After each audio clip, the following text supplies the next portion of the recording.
Hello, and welcome to Art Spaces. I'm Mary Kramer, Executive Director. Like many of you, I wish that we were celebrating together in person, as we've always done each year at our annual fall dinner.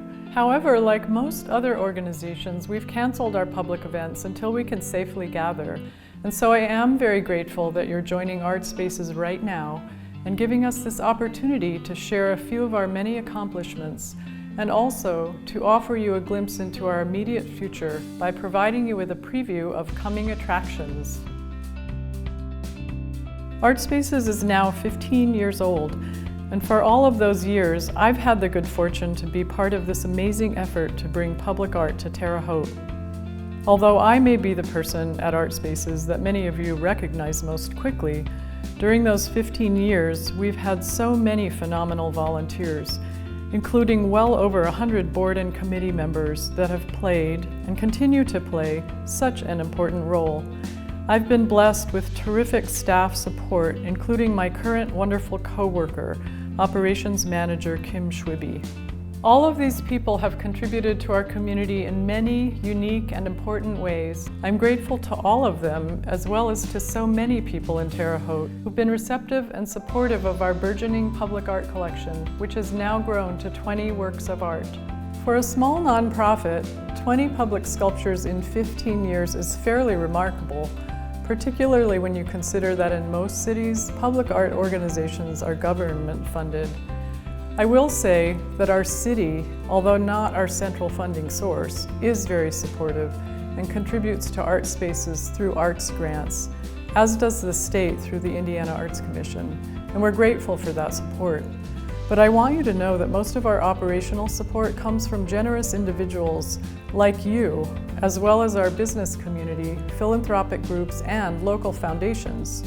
At this moment, I would like to express our gratitude for our very real sponsors for this virtual event, including Comfort Keepers, Coldwell Banker Troy Hellman Realtors, Greiner Funeral Home and Cremation Service, Hank Metzger Landscape, Harsha Behavioral Center, Hendrick Title Company, Indiana State University, ISU Credit Union, Joink Incorporated, Lind Law Firm, Providence Medical Group, Rose-Hulman Institute of Technology, Templeton Coal Company, Terre Haute Savings Bank, Wilkinson, Guller, Modisett, Wilkinson, and Drummy, with added support from Duke Energy, GoTime Coaching, O&I Risk Partners, and Wright, Shagley, and Lowry PC. Yes, thank you to each and all.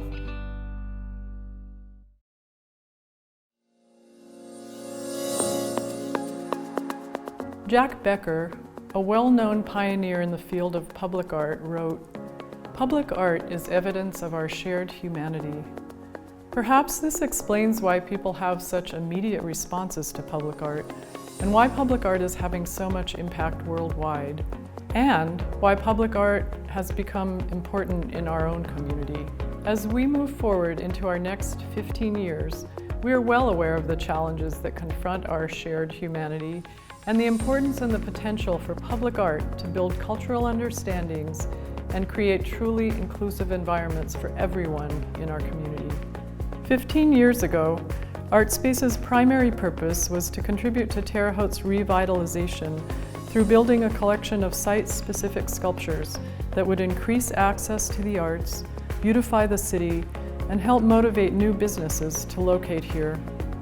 That purpose remains a strong part of our mission today, but as we grew, we began to understand a larger role for public art in our city and region, that it would be important to expand our efforts beyond singular works of art to include envisioning, planning, designing, and revitalizing entire areas of the city, places that exist but require new life and greater shared use, areas such as our city-county government campus and a central neighborhood park, all the while reaching out to the people that live here. This expansion of our mission has brought us into an area of public art that is called creative placemaking.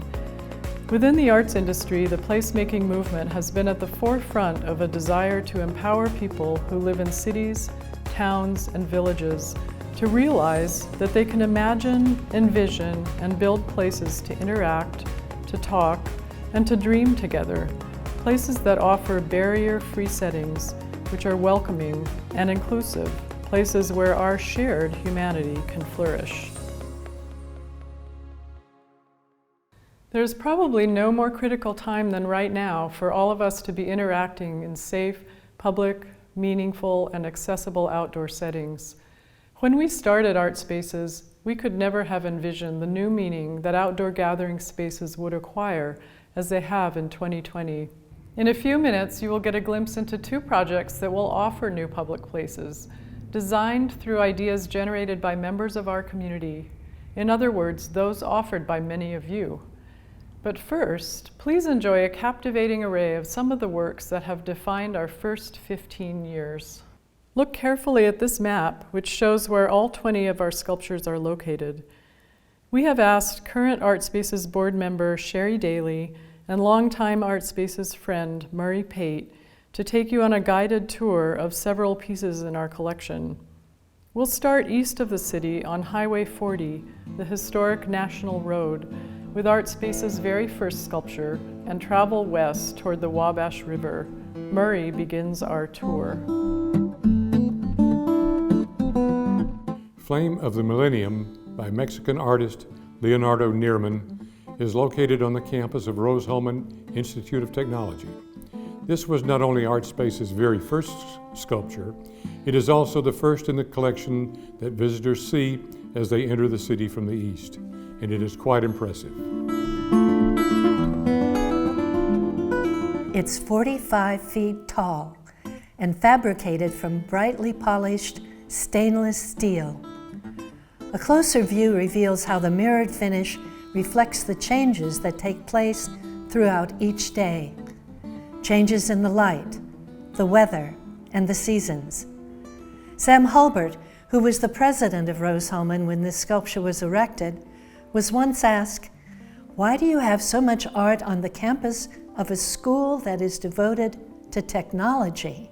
He replied, "If our students aren't surrounded by art, how will they learn to be creative?"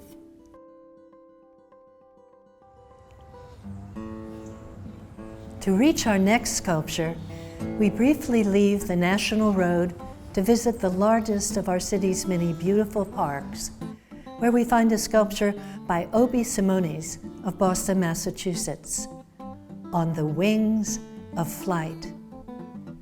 The artist said that his goal in this sculpture was to promote a sense of grace, hope, and inspiration, to depict stages of transformation from the material to the spiritual. He concluded with these words, "These stages of transition from the earth to weightlessness culminate in a reflective piece that becomes one with the sky."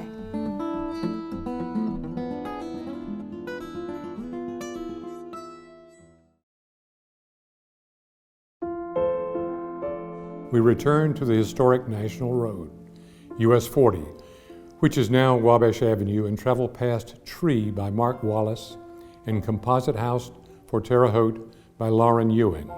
Then we turn north on 11th Street, where in 3 blocks we'll find a sculpture on the Indiana State University campus, a sculpture designed and created by Terre Haute's own Watermark Artist Collective.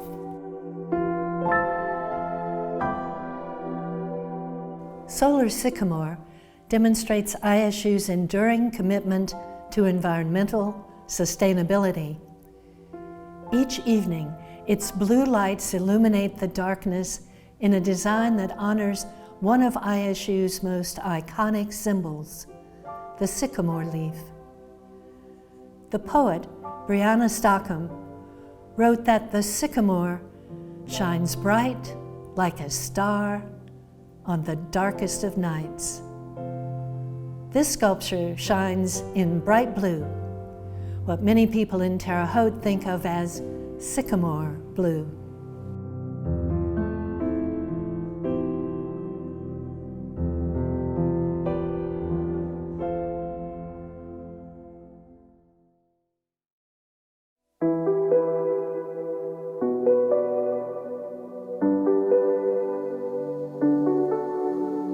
Now that we're on the ISU campus, we'll stay here for a while because it is home to some 7 Art Spaces sculptures, although unfortunately, we only have time to visit a few of them. Here is Emanating Connections by Chakaya Booker, which she created from recycled materials. In this case, rubber from old tires formed around solid stainless steel. The artist encourages us to come up with our own interpretation of the work, and she challenges us to examine our own assumptions about pattern, texture, and function. We continue on the ISU campus, where we find a sculpture that is particularly appropriate for an educational institution. It's by Madeline Weiner and is called A Reading Place. It may be difficult to imagine, but the dolomitic limestone is comfortable. Its smooth finish and graceful contours welcome a reader or friends who want to chat, or even someone who wants to pose for a photo, which is particularly appropriate if you happen to be the sculptor.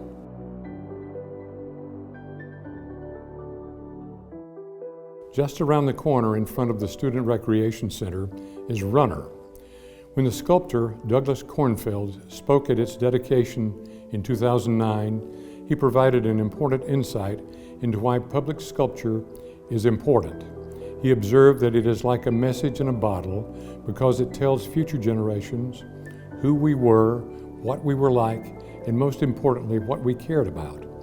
He added, "Those that come after us will learn that the citizens of Indiana in 2009 felt this was so important that they used some of their precious treasure and resources to bring art to this community."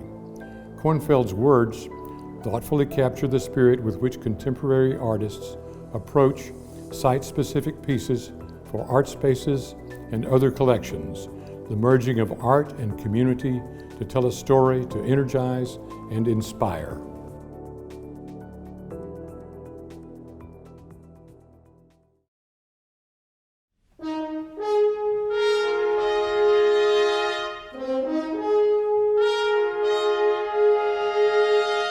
Now we're a few blocks away where a chorus of trumpets brightens an entrance to the campus and announces that Tilson Music Hall is nearby. The design by Howard Kalish is another example of the importance of site-specific sculpture, for it evokes not only the vigor of a chorus of trumpets and the elegance and harmony of chamber music, but it also echoes the circular form of nearby Rankin Hall. The view at night, when standing on the balcony outside the music hall and looking down on the sculpture, is enchanting.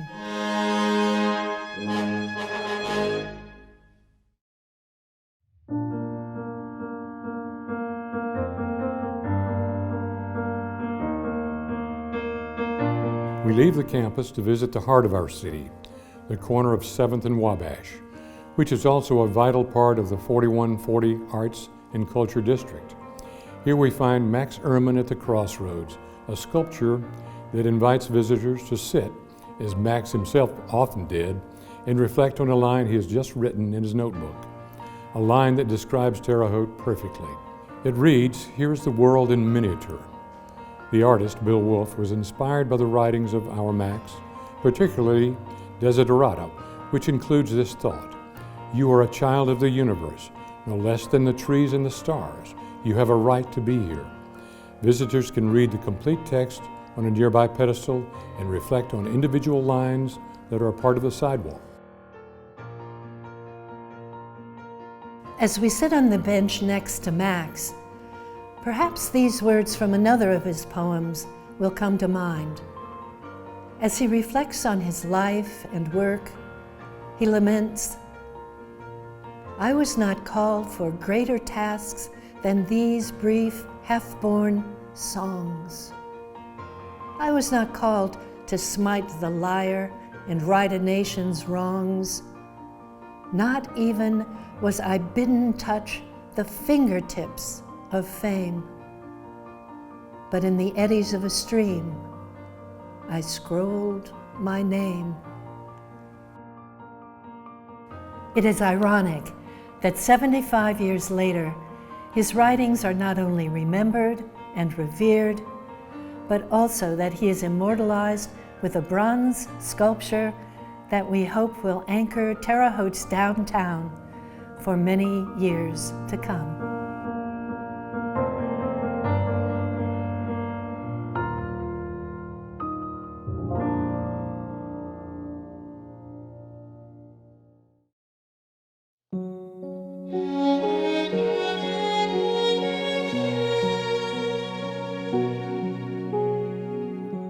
We continue south on 7th Street past two other Art Spaces sculptures, Spirit of Space by Bob Emser and Free Fly by Robert Evans, and arrive at Urban Flowers by C.J. Wrench.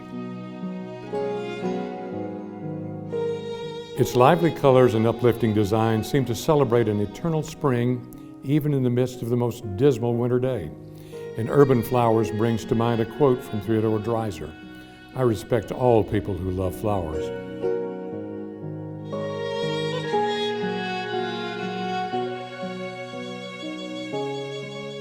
And that quote is included in the next sculpture on the Arts Corridor, which honors Theodore Dreiser, the author of numerous works of fiction and nonfiction, who is internationally recognized as the father of American naturalism. The artists, Janine Centuri and Russell Rock, drew from Dreiser's writings to create Dreiser, Shadows of Meaning. The title is certainly appropriate because the sculpture includes 7 quotations from Dreiser's writings that can be read both on the sculpture itself and as the letters cast shadows in front of the sculpture. 2 other quotes are from his novel, Sister Carrie. "A thought will color a world for us." And how true it is that words are but the vague shadows of the volumes we mean.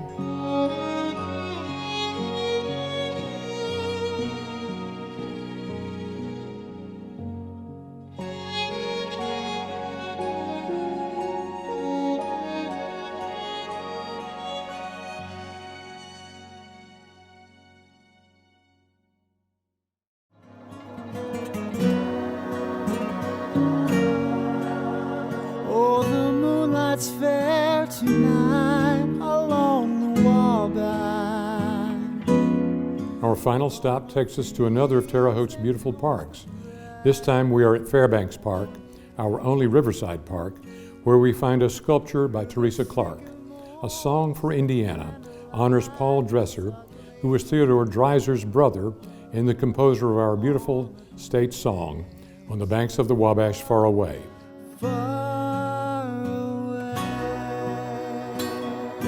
Etched in the bronze are images from the song as well as a bas-relief of Dresser's face. If you look carefully through the negative space, you can often see the Wabash as it flows to the Ohio, then the Mississippi, and then the Gulf of Mexico. On the banks of the Wabash, far away.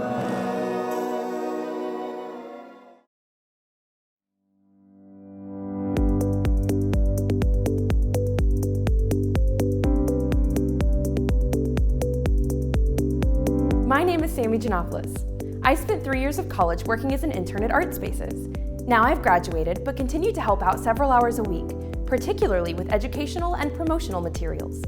Art Spaces continually searches for new and creative ways for everyone, regardless of age or background in the arts, to view, enjoy, understand, and respond to the sculptures. I'll take you through a few examples. On the back of the map we showed you earlier are family-friendly questions that can only be answered when you visit the sculptures in person. Children often enjoy leading their families through these questions as they make new, and sometimes original, discoveries. In addition, we've created a self-guided tour for Girl Scouts who come to visit from all over the state with plans to earn a fun patch for public art.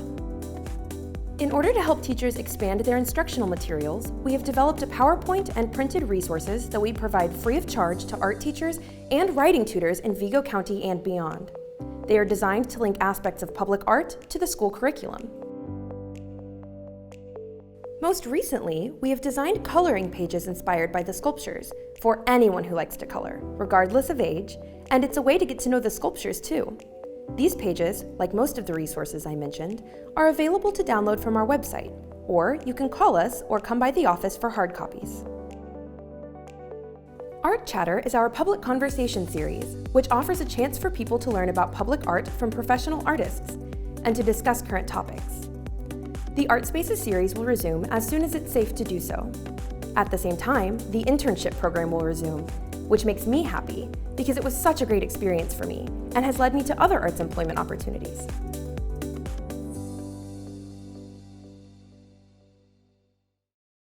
Thank you, Sammy. Earlier, we promised that we would return to the placemaking projects on our collective horizon.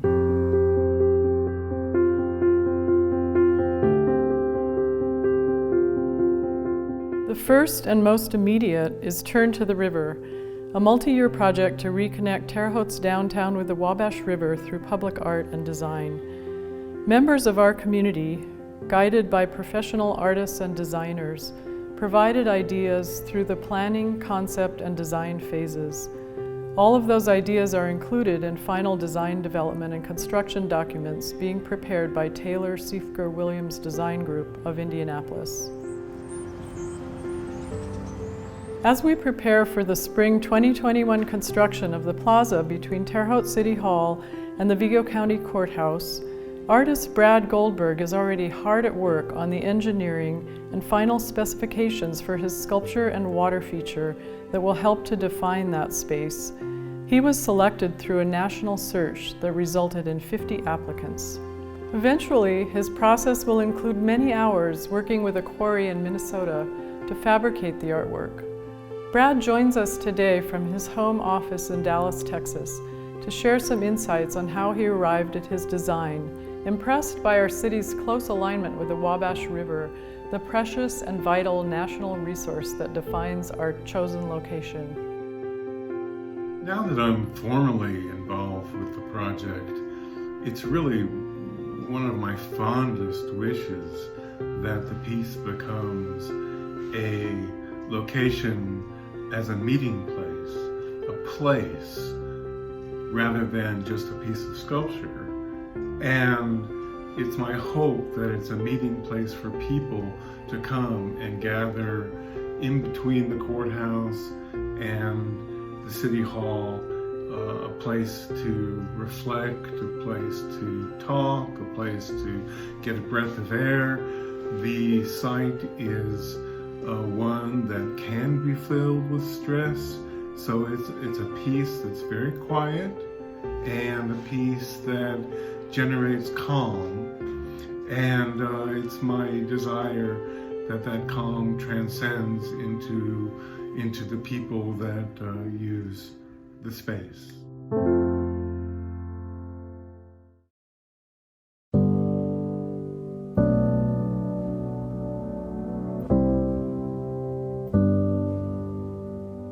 Public art, as such, brings to a community a sense of depth, a sense of interest, a sense of discovery, a sense of finding one's way through a city, through art.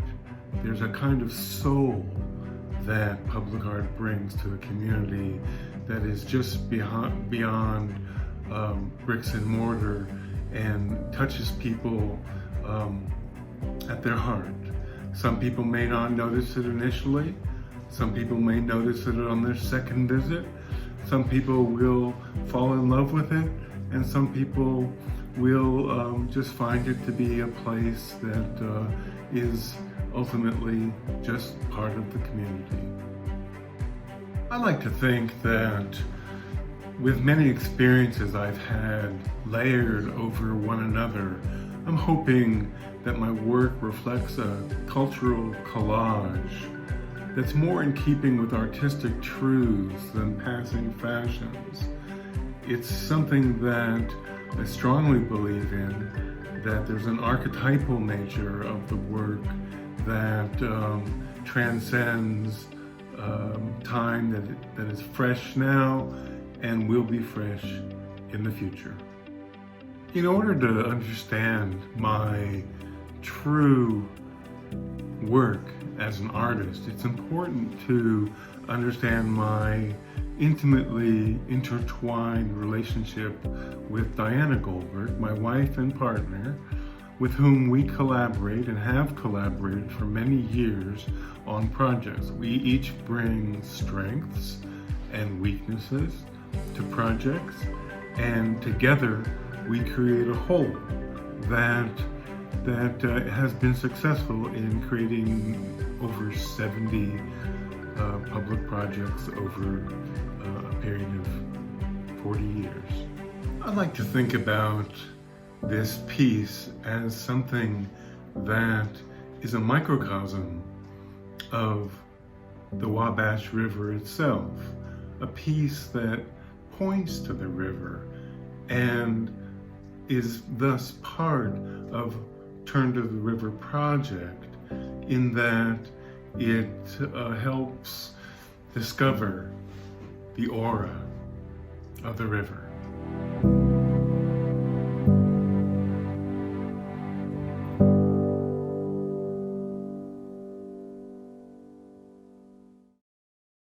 You can learn more about Brad and his work at bradgoldberg.com. Thank you, Brad, for joining us. Another major focus for Art Spaces right now is Neighbors, which was conceived and designed by artist Matthew Mazzata after he visited Terre Haute and consulted in person with residents of Terre Haute's Rives neighborhood.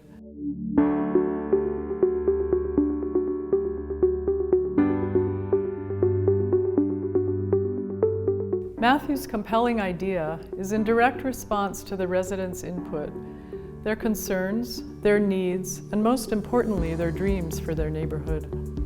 His visit was back in 2018. Fast forward to today, and Matthew, a Loeb, Guggenheim, and TED Fellow, now has his work featured in a virtual exhibit hosted by the United Nations in partnership with Google, featuring a selection of artists from around the world whose work is relevant to one or more of the UN's 17 sustainability goals.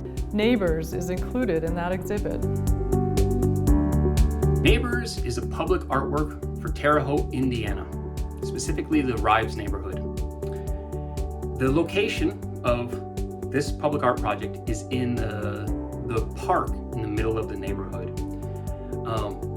The project itself composes of 2 structures, calling them houses, that are open for the public. They have seating all around, Wi-Fi, and this is for everyday use. Bring your family, bring your friends. They're also sculptural, and they're painted in fantastic colors. However, Neighbors has a secret. It physically transforms, these 2 structures physically transform into an 8 storefront downtown. So a downtown with 8 different programmable storefronts. And this is for events that the community has requested, that they would like to see, experience, or be part of, but has not been able to be met by the neighborhood. 2 major elements of the Neighbors project. One is its physical design, as a sculpture, as a beautiful sculpture in the park, and as a spectacle that can open up into a downtown that's programmable.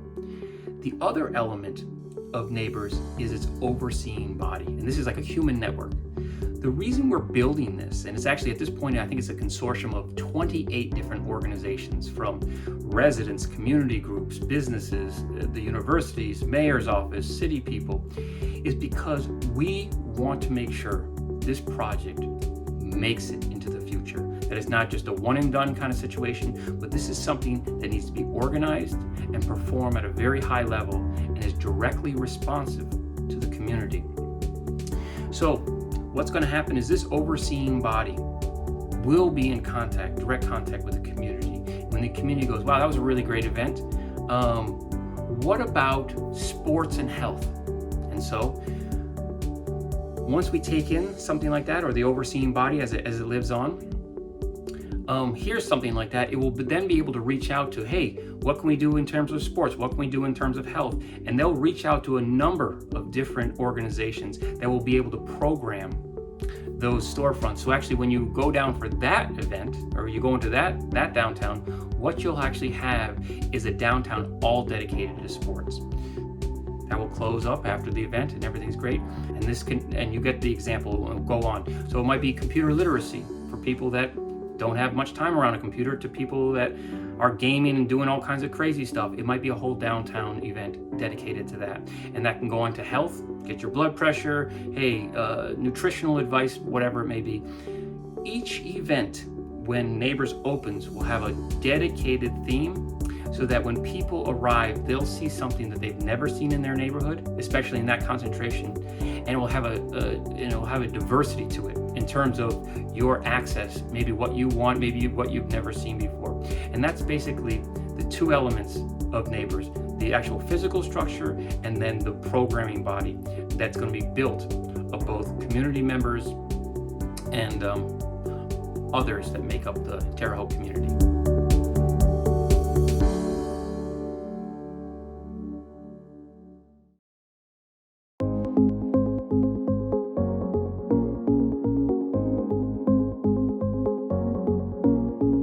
Neighbors was designed through information gathering. I have a process called the outdoor living room, where we put living room furniture in a public space as a spectacle to kind of draw people in. We have refreshments and it's a whole event. Now this is done to capture the voices of people that usually don't show up at more formal meetings. People that live in the neighborhood but don't feel their voice is welcome, or they have time to go to an organized meeting. In the outdoor living room, you just come, you sit, and you can say whatever you want. I have a list of questions about history, about secrets, about underutilized things, what are the best parts of the neighborhood, and it goes on. And people just feed me all the answers. I'm able to take that information and triangulate, hey, there's a real issue here. I take that and I do a number of one-on-one meetings with people from the neighborhood, community organization, the school, businesses, city people, whoever, and really try to shape that. Hey, I think there is something clearly here that no one is working on. Either the city's not working on or the community. And in particular, in the Rives neighborhood, which is a very difficult problem to solve, is this idea of disinvestment, that people used to have businesses and amenities and things that they would love, and now a lot of those businesses have moved out or have closed down, and even some of the physical buildings have been removed. And so this community has a want, and a want for both needs. Hey, I would like to learn about this, I would like to have this closer to me, a grocery store, whatever it may be, all the way to dreams. I would love to see this, that, and the other thing. Hey, can't we have this too? And so actually Neighbors is designed on those premises. How do we provide these magical moments of both necessity and of dreams to the neighborhood? And so that's where this physical design of Neighbors came, where it's seating and a place to be every day. It can provide exactly what the community wants. Currently, Neighbors is under development. We've gone through our information gathering phase, where we've done our outdoor living rooms and one-on-one meetings with people obviously in the Rives neighborhood, and then also Terre Haute at large. A structural engineering team has blessed us with their talents, and they're going to design the whole project for free in terms of all the connection and all the materials that will be made out of, so it will be long lasting. And they're in partnership with fabrication teams, so we're actually dialing that in. We have our monthly meetings with many different groups throughout the community and in Terre Haute at large, doing everything from this, defining the mission statement, to making sure our first event will be rolled out in a great way, to making sure things are sustainable, social media, the whole thing. And then the other part of it is our fundraising. So we're actually dead in the middle of fundraising right now. So we've got a number of things all moving, and we're looking towards a launch hopefully this spring. Neighbors is captivating imaginations and has brought together a multitude of organizations and individuals interested in offering creative programming to help fulfill the goals of Neighbors. As ideas for programming continue to flow, ArtSpaces is working hard to complete the funding needed to build the project in 2021. Neighbors will be a true engineering feat that will provide an atmosphere of innovation and possibility through a placemaking approach that could inspire similar efforts in other neighborhoods, and we can't wait.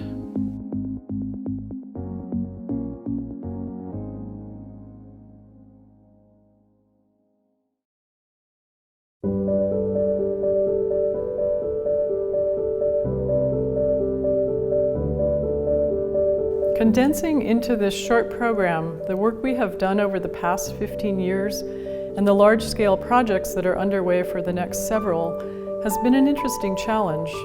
I hope you enjoyed the tour and the previews, all brought to you through the video artistry of John Tim of Bloomington, Indiana. As you can probably imagine, the enormity of details that we must think about to make each of these projects a reality can be daunting. Complicating each project is its novelty and individuality. That is, every single project presents an empty slate, a new set of problems and concerns, and ArtSpaces is a very small organization. Just 2 of us are working full-time. However, as challenging as our work often is, the rewards are significant. Working with artists who bring their creativity, intelligence, vision, and who share their hearts with our community is both a pleasure and an inspiration. Plus, as you've just heard, often artists who visit our city fall in love with it. Seeing Terre Haute through their eyes sometimes gives us a fresh perspective and new appreciation for the many aspects of our community that we take for granted.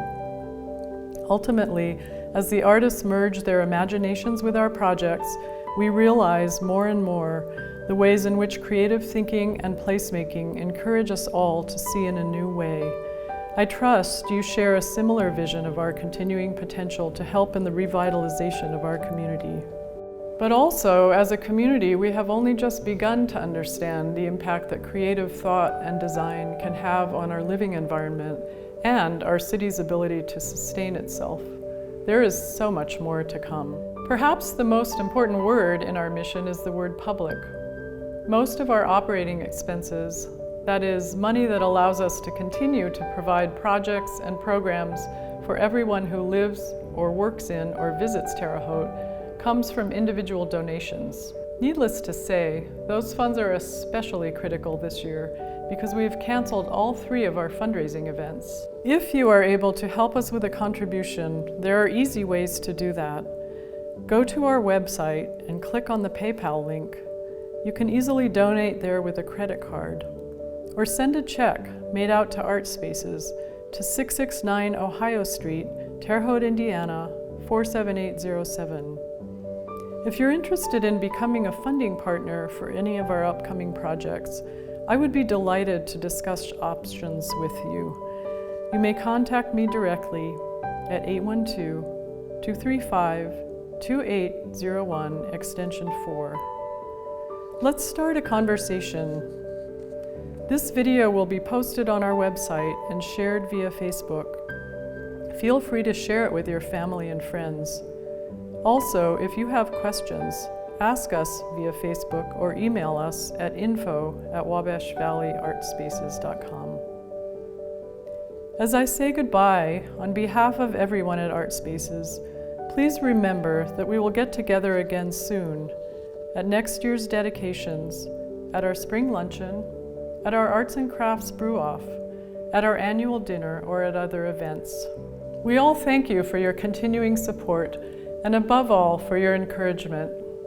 Finally, once again, thank you to tonight's sponsors. Our work would not be possible without all of our supporters.